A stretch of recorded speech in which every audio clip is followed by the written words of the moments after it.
الله نزل أحسن الحديث كتابا متشابها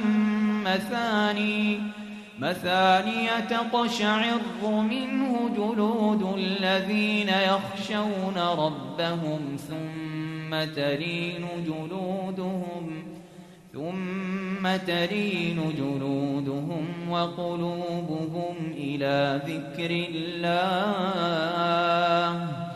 ذلك هدى الله يهدي به من يشاء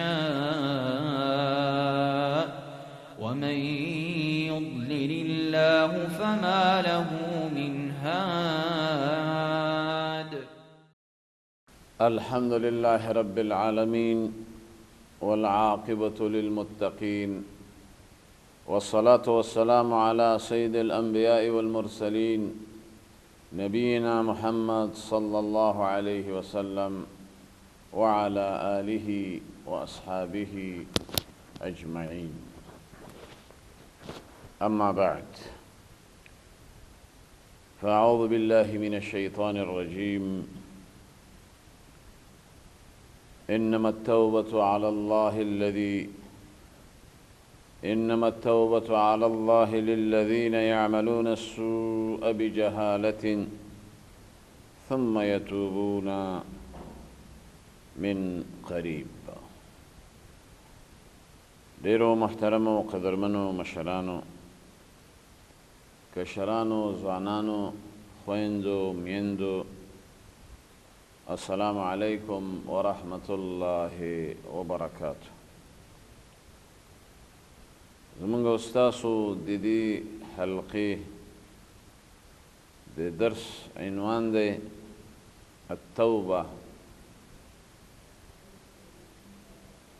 التوبة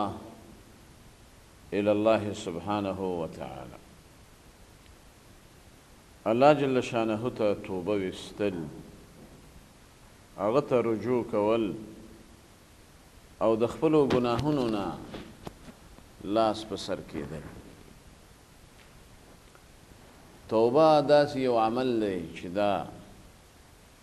تعلق لري د قلب سره، تعلق لري د جوارحو سره، او تعلق لري د اعمالو سره. د توبې دپاره قرآن کریم کې په لسګونو آیتونه دي، او نبی کریم صلی الله علیه وسلم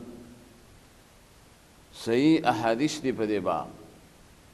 چې الله سبحانه وتعالی لره توبه ویستل دا د مؤمن د لویو صفاتو نه یو صفت دی. خو سوال دا دی چې د توبې حکم څه دی؟ ما حکم التوبه او کیف تقبل التوبه، او توبه څنګه قبلي؟ د قبلېدو کیفیت یې څنګه دی؟ نو قدرمنو دې کې شک نشته چې توبه ویستل واجب دی، لازم دی، فرض دی علی الفور، چې سمدستي الله سبحانه وتعالی ته سړی توبه وباسي فورا، تاخیر پکې پکار نه دی. د دې وجې نه الله سبحانه وتعالی په قرآن کریم کې فرمایلی دي افلا یتوبون الی الله ویستغفرونه. آیا دا خلک ولی الله جل شانه ته توبه نه وباسي او د خپلو ګناهونو ولی لاس په سر کیږي نه، او د الله جل شانه نه ولی دوی بخښنه نه غواړي؟ والله غفور رحیم. الله جل شانه ډیر بخښونکی مهربان ذات ده. په توبه باندې الله جل جلاله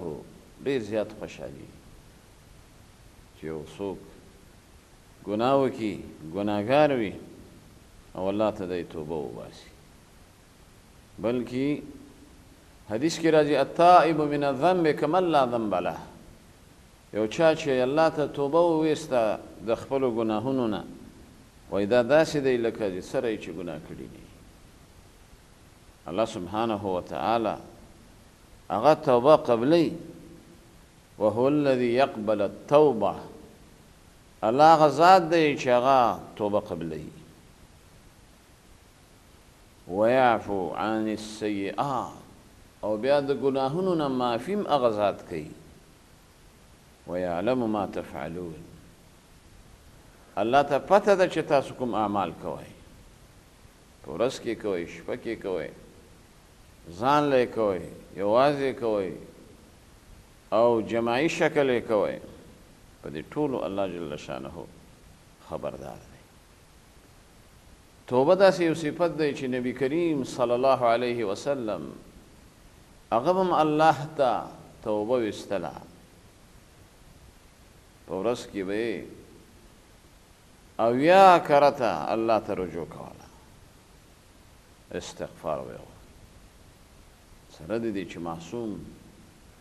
پیغمبر دی او دارنګه سید الانبیاء والمرسلین دی الله جل شانه له توبه ویسته الله جل شانه قرآن کریم کې فرمایي لقد تاب الله على النبي والمهاجرين والانصار الله جل شانه توبه قبل کړي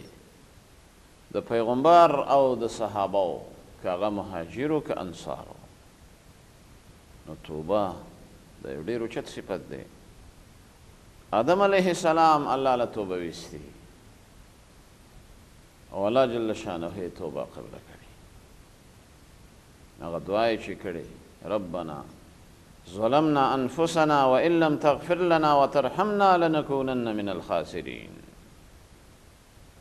یا الله مونږ نه زیاتی شوی که ته مونږ له بخښنه ونه کړې رحم ونه کړې په مونږ نو مونږ د تاوانیانو نه بشو لیکن الله سبحانه وتعالى وفرمل فتاب عليه انه هو التواب الرحیم الله جل جلاله توبه د هغو قبوله کړه ځکه الله بخښونکی مهربان دی د دې وجې نه قرآن کریم کې الله سبحانه وتعالى مؤمنانو ته خطاب کوي یا ایها الذین آمنوا توبوا الى الله توبة نصوحا تاسو الله جل شانه له توبه وباسئ په نصوحا توبة النصوح په اخلاص په عزم او په اراده پښیمانه شئ په خپلو ګناهونو په ژبه باندې استغفار کوه او په زړه باندې نادم اوسېږه او دا نیت به کوي چې مستقبل کې به زه چیرې د الله سبحانه وتعالی نافرماني ونه کړم د دې وجې نه توبه دا دومره اوچت صفت دی چې الله جل شانه په قرآن کې 114 سورتونه هغه ذکر دی نمونه دي یو سورت پکې سورت التوبه د توبې سورت ځکه الله جل شانه توبه قبلي په توبه ویستلو خوشحالي او دې کې شک نشته انسان طبیعي ګناه ځینې کیږي حدیث کې راځي کل ابن آدم خطأ هر انسان نه خطایی ګناه کیږي وخیر الخطائین التوابون او بهترین ګناهګار خطاکار هغه کس دی چې هغه الله جل شانه ته توبه وباسي رجوع کوي شپه کې ورځ کې ځان لا ژړا کوي فریاد کوي زاری کوي بخښنه غواړي استغفار وایي د دې وجې نه نبی کریم صلی الله علیه وسلم نه ګڼ شمېر الفاظ د توبې او د استغفار هغه ثابت دي استغفر الله ربي من كل ذنب واتوب الیه رب اغفر لي وارحمني وتب علي د دې وجې نه الله ته توبه او رجوع دا د انبیاء صفت دی صالحین صفت دی صدیقین صفت دی دا د مهاجر او د انصار اوچت صفتو ځکه نبی کریم صلی الله علیه وسلم فرمایي لو لم تذنبوا که چیرې تاسو ګناهونه ونه کوئ لذهب الله بكم تاسو به ختم کی مړه بم کی ولجاء بقوم نور خلق برا پیدا کی نور انسانان برا پیدا کی نور مخلوق برا پیدا کی یذنبون فیستغفرون گناهونه به کوي لیکن الله ته به رجوع کوي استغفار به غواړي توبه به وباسي فیستغفرون الله د الله نه به دوی بخښنه غواړي فیغفر لهم الله جل شانه به دوله بخښنه هم کوي توبه به هم قبلوي د دې وجې نه په توبه کې تاخیر نه ده پکار په توبه کې لټي او سستی نه ده پکار د دې وجې نه الله جل شانه توبه قبلونکی دی ان الله يقبل توبة العبد ما لم يغرغر نبی کریم صلی الله علیه وسلم فرمایي چې الله جل شانه توبه قبلی تر اقع وخت پورې چې کله دا روح مړی ته لا نه رسېدلي د غرغلې په حالت کې توبه نه قبلی نور هر وخت قبلی د دې وجې نه دا خبره غلطه ده ډېره مشهوره ده شیخ احمد خوب لیدلی او بیا په مسجد نبی حواله ورکوي مونږ خو د وړوکوالي نه دا شیخ احمد خوب لیدلی او بیا هغه خوب یې تعبیر یې کوي چې چا که دا خبرې او دا کاغذ لس شلو ته ونه رسول نو هغه ته به نقصان رسېږي او د توبې دروازې د وایزر ده چې بندې وشي دا خبرې غلطې دي مونږ خو مدینه کې په کلونو کلونو هلته وخت تېر کړی او دا شیخ احمد موږ هلته ونه موندل نو قدرمنو الله سبحانه وتعالی د توبې دروازه زموږ په مخ خلاصه کړې ده الله جل شانه همیشه هغه ستا توبه قبلوي او د توبې دروازې خلاصه شپه کې وباسي ورځ کې هر وخت چې وباسي الله سبحانه وتعالی په غوښتو باندې خوشحالي وقال ربكم ادعوني استجب لكم الله وایي ماله بلنه وکئ سوال وکئ او زاری وکئ زه ستاسو سوال زاری قبلوم اجیب دعوة الداعي اذا دعان فليستجيبوا لي وليؤمنوا بي وایي ما راوبلئ زه ستاسو بلنه قبلوم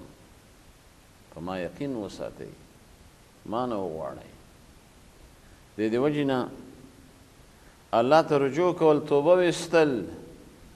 دا معنا نه ده چې یو سړی ګناه وکړي او توبه دې باسي همیشه باید مؤمن مسلمان الله لره تایب وي الله ذکر کوي استغفار کوي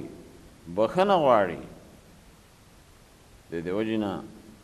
الله سبحانه وتعالی توبه قبلونکی ذات دی فرمایلی دی انما التوبه علی الله د توبه قبلول په الله دی خو په تا یې ویستل دي توبه کې توبه ویستلې په تا دي قبلول په الله دی هغه خلک یعملون السیئات چې هغوی عملونه کوي د ګناهونو الذین هغه کسان یعملون السوء د ګناهونو اعمال ترسره کوي بجهاله په ناپوهۍ سره ثم یتوبون من قریب بیا توبه وباسي مخکې د مرګ نه د دې وجې نه مفسرین وایي هر ګناهګار دا جاهل دی نادان دی که دی جاهل نه وي نو ولې ګناه کوي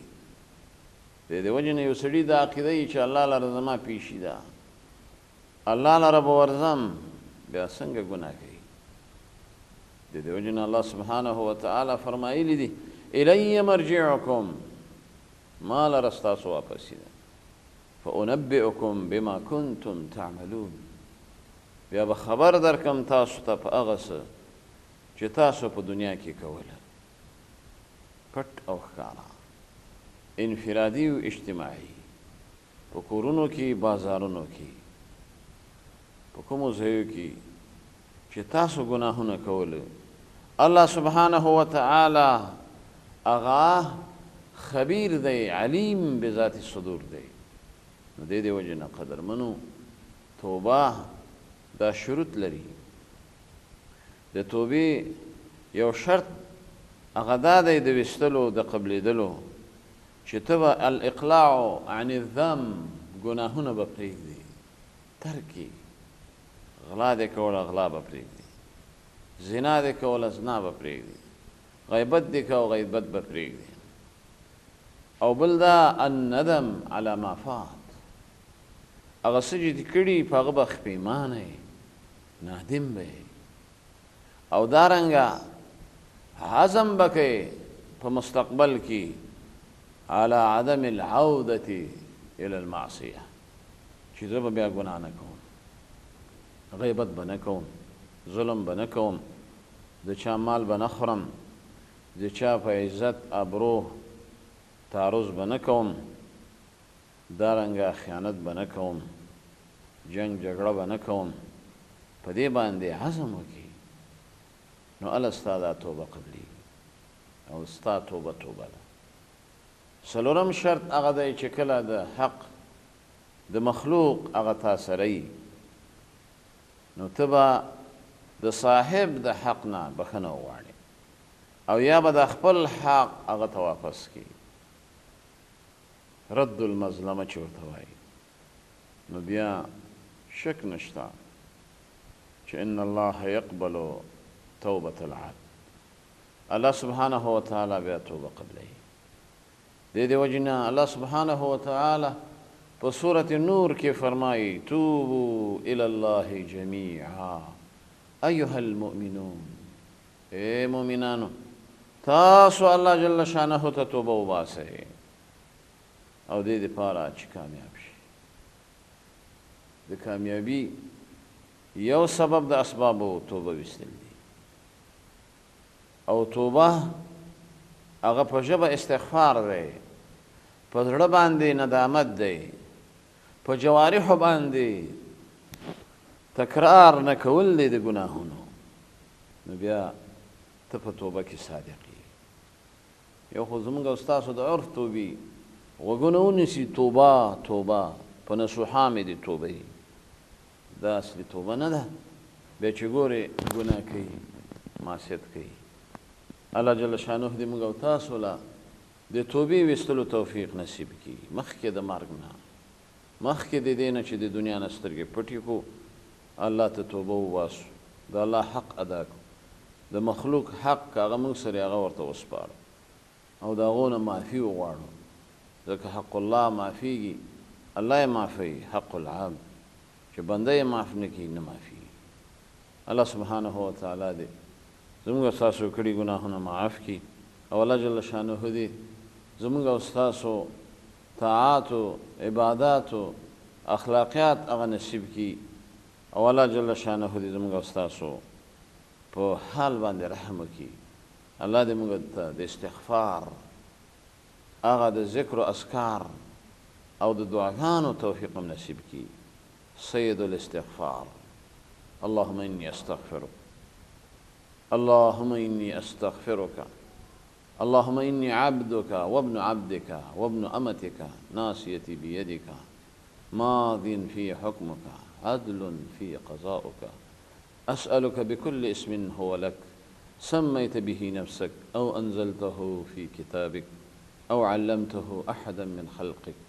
أو استأثرت به في علم الغيب عندك أن تجعل القرآن ربيع قلبي ونور صدري وجلاء حزني وذهاب همي وآخر دعوانا أن الحمد لله رب العالمين والسلام عليكم ورحمة الله وبركاته. الله نزل أحسن الحديث كتابا متشابها مثاني تقشعر منه جلود الذين يخشون ربهم ثم تلين جلودهم وقلوبهم إلى ذكر الله ذلك هدى الله يهدي به من يشاء ومن يضلل الله فما له من هاد